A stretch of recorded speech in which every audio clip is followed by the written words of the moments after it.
episode of Sweet Chats and Salty Snacks. We are going to Butler Till out of Rochester, New York. I have a very special person with me, Katie Flynn. Hi guys. We are the two shortest Yes, we members are. at Pro. This is actually how short I am. But I'm going to be up here.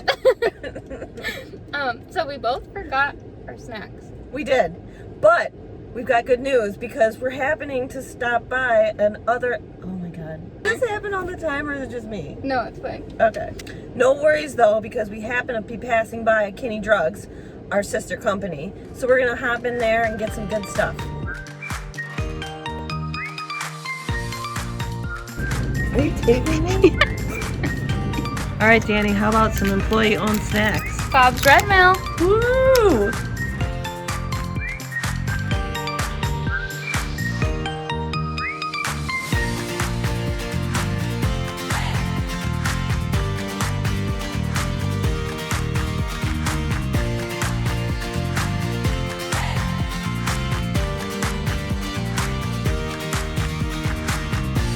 Here we go, we're leaving Rochester.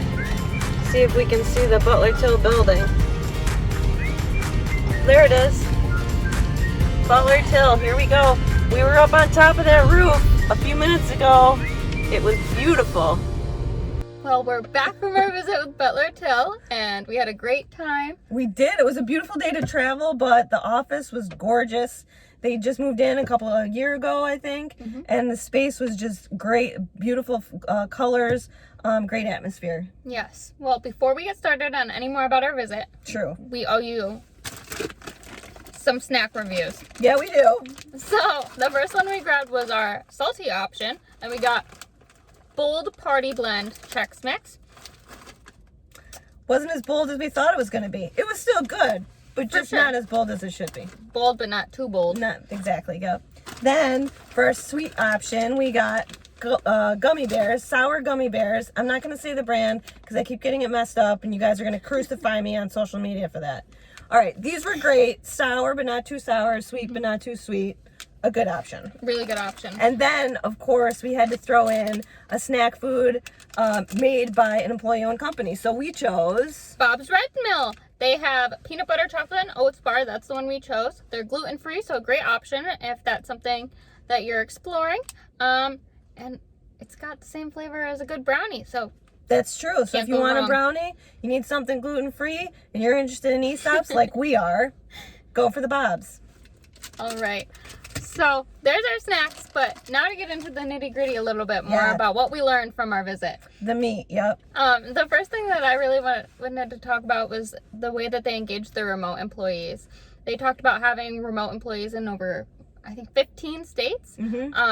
And one of the things that they do to engage with them is they have remote planned activities. So, like, we're always talking about how do we get more people from our committee engaged that are not necessarily nearby the office, and that was a great way to just have a virtual happy hour and get people talking. And who doesn't like a happy hour? Yeah, and a lot of times we'll find on the committee that it's hard to get remote employees to help out with on-site activities. So this is a good alternative that they can take ownership of and reach out to the rest of the company, whether that's remote employees or employees that come into the office. It works either way, and who doesn't love a happy hour?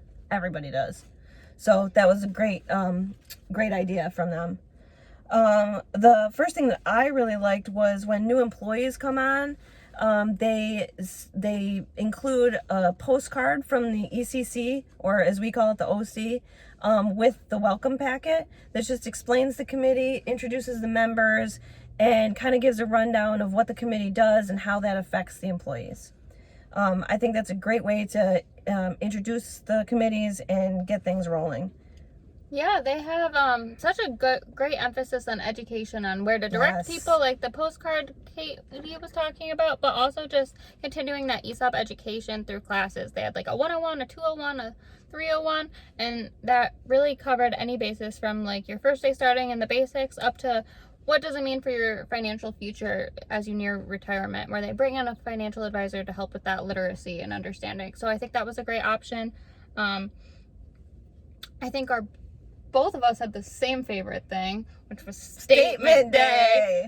But they had this huge party, I want to say it was educational too. Like, if you're listening, there's good parts too. But on top of the party, it was the thing that we all celebrate the most is that statement that shows your success and how important it is to be an owner and what that means for you. And so they really took an emphasis on celebrating that. What did you think, Katie?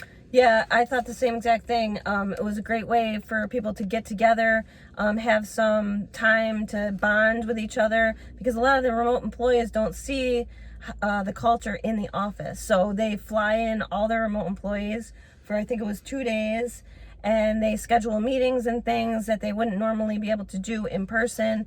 And they also have a statement reading class type thing to explain how everybody should be reading their statement and what that means to them. So it's a great way to celebrate. And they also pair it with the ESOP breakfast, which we've done in the past. Who doesn't like breakfast too? I mean, true. Food's always a good option. It's always good, as you can tell. Yeah. The next thing that I really liked, again, was kind of bringing everybody together.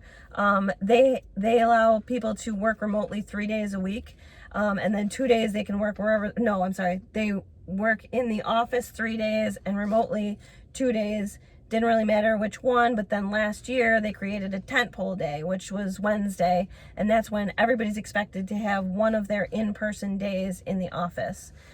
So that also is a good day to have meetings in person, which give a whole different vibe than your normal, typical Teams meeting.